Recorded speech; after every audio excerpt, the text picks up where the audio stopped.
I have some nice broccoli rabe here. I'm just going to blanch it quickly in boiling water, throw it into a pan with some garlic and saute it as a side dish. You can also use it on sandwiches. I just cut it in half so I have the bottom part with the thicker stems and then the top part which has the more tender part. So I'm going to put the bottom part in through the boiling water first. Let that go for a couple minutes before I put the tops in. I don't want the tops to get too mushy, and also I don't want these bottom stems to be too tough.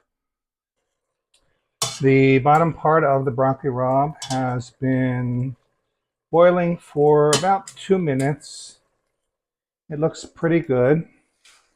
So I'm going to put the rest of it in. Whoops, that one wants to go in the oil already.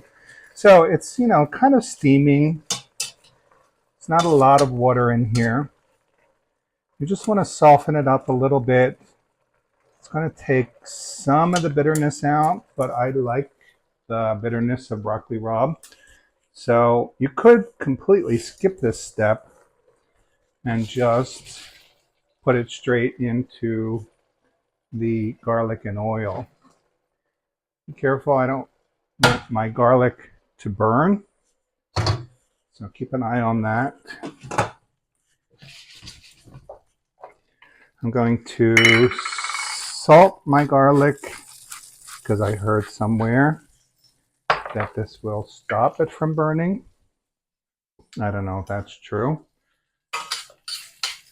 I just want to keep an eye on that.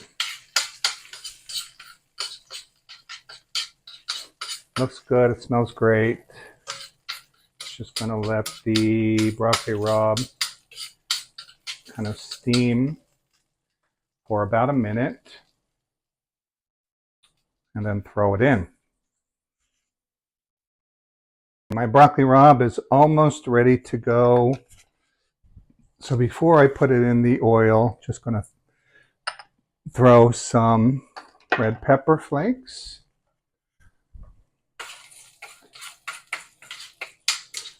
All right, garlic's looking good. Be careful at this point because you have wet broccoli rabe going into hot oil, so it might splash.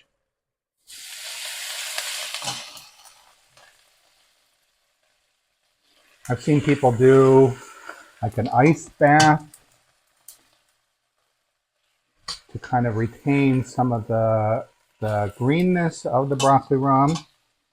You don't have to do that. We're not a Michelin star restaurant here. I'm concerned more about the way that it tastes than the way that it looks. But if you want to do that, make extra work for yourself. Nobody's going to stop you.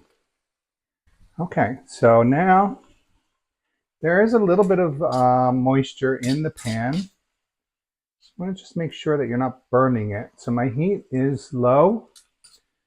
There is some moisture in there. I'm going to cover it up, let all that steam accumulate, and continue to cook it for another minute or two. Actually, it looks like it's pretty done, but I'm just going to let those flavors kind of come together, and then that's done. Okay, it's been cooking for about a minute and a half. Just going to check it. I don't want to overcook it.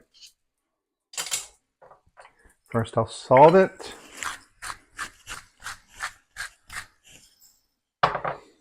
It just smells great. So let's give it a taste and see how it's doing.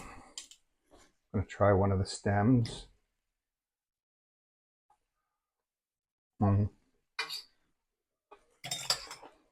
Yeah, perfect.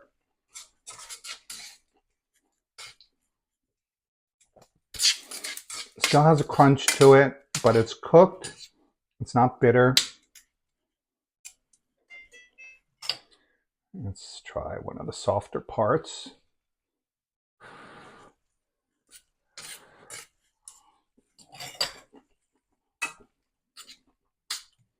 Now, so the top didn't cook as long. It's also crunchy, but done. So I don't know how to describe what that is. It's this sweet spot that will be different for everybody, however you like it.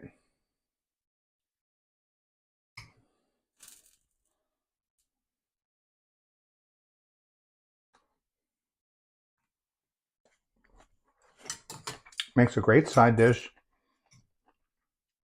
and you can throw it on any sandwich, especially good with roast pork, sausage, even just plain old provolone, some broccoli rabe, roast peppers. You got yourself a sandwich. All right, there it is. Broccoli rabe with garlic, a little bit of chili flakes, and oil.